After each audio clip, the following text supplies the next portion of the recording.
Hello दोस्तों, फिर से एक बार आप लोगों को स्वागत है अपना चैनल जेपीएससी विद अमन में। जैसे कि आप लोगों को पता है कि जेपीएससी प्रीलिम्स का एग्ज़ाम होने वाला है मार्च में या तो अप्रैल में। इसी से रिलेटेड सारे क्लासेस हम लगातार लेते हुए जा रहे हैं आप लोगों को। यह 5 नंबर का क्लास है पॉलिटिकल का। इससे जितने भी पीछे क्लास लिए हैं सारे आप लोग देख लीजिए। आपको line by line class, article by article, जितने भी इंपॉर्टेंट क्वेश्चन हैं सारे ख़त्म करते हुए आप लोगों को जा रहे हैं। क्लास स्टार्ट करने से पहले आप लोगों के लिए, जितने भी जेपीएससी की तैयारी कर रहे हैं, क्योंकि ये तो एक साल में फॉर्म आता नहीं है। पिछले 2 साल पहले एग्ज़ाम हुआ था, 2 साल बाद फिर से हो रहा है, अब 2-3 साल 4 साल बाद फिर से आएगा, है ना। तो कोई दिक्कत नहीं है। देखिए, इसीलिए आप लोगों के लिए एक शायरी बोलिए या मोटिवेशनल कोड बोलिए, वो आप लोगों के लिए लेके आए हैं। जैसे सुन सकते हैं कि बुरे हालात हुए तो क्या हुआ। ठीक है, बुरे हालात हुए तो क्या, हम भी अपनी जिद पे अड़े हैं।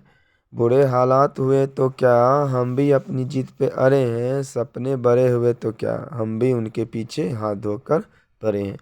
जितने भी जेपीएससी होगा, यूपीएससी कैंडिडेट होते हैं, उनके लिए मोटिवेशनल कोट बहुत ज़्यादा ज़रूरी होता है, क्योंकि उन्हें बहुत ज़्यादा मेहनत करना पड़ता है ना। इसलिए चलिए, हम आज की क्लास से पहले आप लोगों को मोटिवेशनल कोट दे दिए ताकि आप भी मोटिवेट हो जाइए और क्लास को अच्छी तरह से देखिए।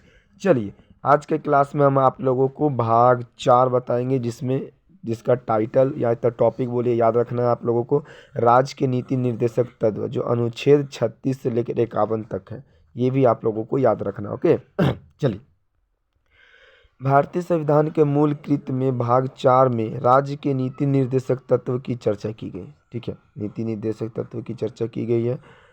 और राज्य के नीति निर्देशक तत्व कल्याणकारी राज्य की स्थापना करते हुए डॉक्टर राजेंद्र प्रसाद ने कहा था कि राज्य के नीति निर्देशक तत्व का उद्देश्य जनता का कल्याण करना है। तो राज्य के जो नीति निर्देशक तत्व होता है, इसका उद्देश्य होता है जनता का कल्याण करना। ठीक है, चलिए, ठीक है। इसी तरह से अनुच्छेद व अनुच्छेद हम आप लोगों को अब समझाते हैं। ठीक है, अनुच्छेद 36 में क्या कहता है, इसमें राज्य के नीति निर्देशक तत्व को परिभाषित किया गया। ठीक है, परिभाषा डिफिनेशन दिया गया। ठीक है, अनुच्छेद 37 में राज्य की नीति निर्देशक तत्व की में उल्लेखित उपबंध किसी भी न्यायालय के लिए लागू नहीं होंगे, फिर भी देश के लिए अति महत्वपूर्ण है। ठीक है, ये आप लोगों का 37 आर्टिकल था।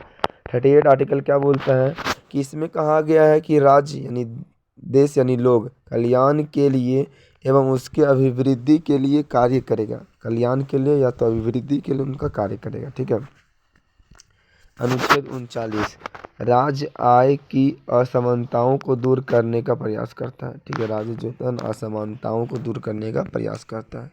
नेक्स्ट देखिए, राज्य स्त्री और पुरुष सभी नागरिकों समान रूप से आजीविका का साधन उपलब्ध कराएगी। आजीविका के जितने भी साधन तो उसको उपलब्ध कराता है। ठीक है, राज्य एक ऐसा प्रयास करेगी उत्पादन का साधन और धन का संकेंद्रण किसी एक व्यक्ति या समूह के पास नहीं होगा, सभी के पास होगा, एक के पास नहीं होता। ठीक है, नेक्स्ट, राज्य पुरुष एवं स्त्रियों का समान कार्य के लिए समान वेतनमान उपलब्ध कराएगी। मतलब जितने जो स्त्री होंगे पुरुष होंगे, भेदभाव नहीं होगा, सबका वेतन एक जैसा होगा। ठीक है, नेक्स्ट देखिए, बालकों को स्वतंत्र और गरिमा में वातावरण में विकास का अवसर प्रदान करेगी। ठीक है, ये आपका आर्टिकल से बीच का पॉइंट था। ठीक है, अब देखते हैं हम लोग अनुच्छेद 39A का। ठीक है, इसमें क्या कहता है, इसमें कहा गया है कि राज्य के सभी लोग को समान न्याय और निःशुल्क विधि सहायता उपलब्ध कराएगी। ठीक है, ये अनुच्छेद आप लोगों को 39 था। ठीक है,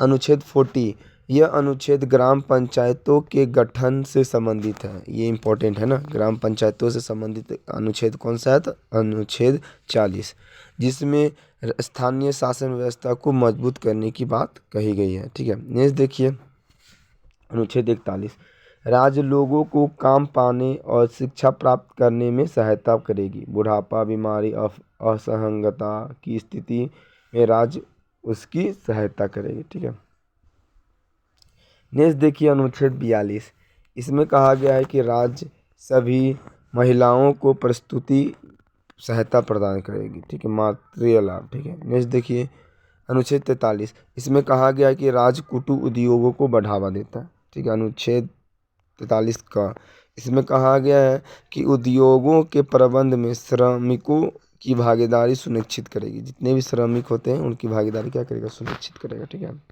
अनुच्छेद 44 में भारत के समस्त राज्य क्षेत्र में सभी नागरिकों के लिए एक जैसी समान सिविल संहिता लागू करने का प्रयास करेगी। ठीक है। अनुच्छेद 45 राज्य बालकों के लिए निःशुल्क और अनिवार्य शिक्षा उपलब्ध कराएगी। ठीक है।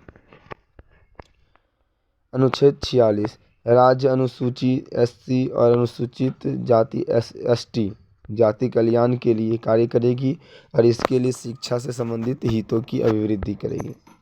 अनुच्छेद 47 राज्य लोक में स्वास्थ्य में सुधार के लिए प्रयास करेगी और इसके लिए मादक पेय पदार्थों का प्रतिबंध करेगी। ठीक है। अनुच्छेद 48 इसमें कहा गया है कि राज्य कृषि और पुरुष पालन को बढ़ावा देगी और गौ हत्या पर रोक लगाएगी। ठीक है। गौ हत्या जो होता है उस पर रोक लगाएगी। अनुच्छेद 48 राज्य देश के पर्यावरण को तथा वन्य जीवों को सुरक्षित करेगी और इसके लिए बायो रिजर्व और वन अभयारण्य का स्थापना करेगी। बायो रिजर्व मतलब जहाँ पर जानवरों को यानी एनिमलों को रखा जाता है ना, बायो रिजर्व वन अभयारण्य। ठीक है, स्थापना करेगी। ठीक है। नेक्स्ट देखिए अनुच्छेद 49 राज्य राष्ट्रीय महत्व के असमकों और स्थानों को संरक्षित करेगी। ठीक है।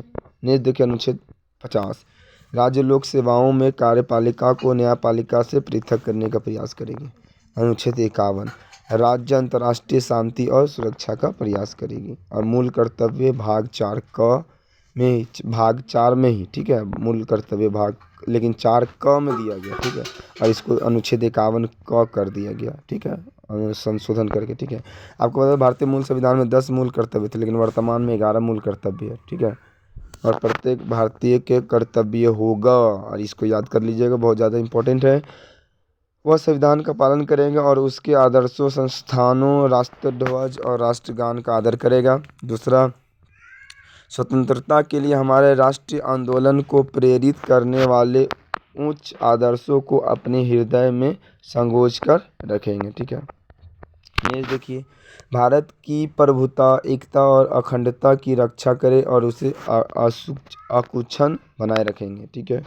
नेक्स्ट, देश की रक्षा करेंगे। नेक्स्ट, भारत की सभी लोगों में समस्त भारतत्व की भावना का विकास करेंगे। नेक्स्ट, हमारी सामाजिक संस्कृति और गौरवशाली परंपरा को बनाए रखेंगे। नेक्स्ट, प्रकृति पर्यावरण की रक्षा करेंगे। नेक्स्ट, वैज्ञानिक दृष्टिकोण और ज्ञान अर्जन की भावना को विकसित करेंगे। नेक्स्ट, सार्वजनिक संपत्ति को सुरक्षित रखेंगे। नेक्स्ट, व्यक्तिगत और सामूहिक गतिविधियों के सभी क्षेत्रों में आगे बढ़ने का प्रयास करेगा। ठीक है, व्यक्तिगत भी होगा या तो सामूहिक होगा। ठीक है। नेक्स्ट देखिए कि 6 से लेकर 14 वर्ष के बच्चों को माता या पिता विवाह के कर्तव्य होगा कि वह अपने बच्चे को शिक्षा उपलब्ध कराएं।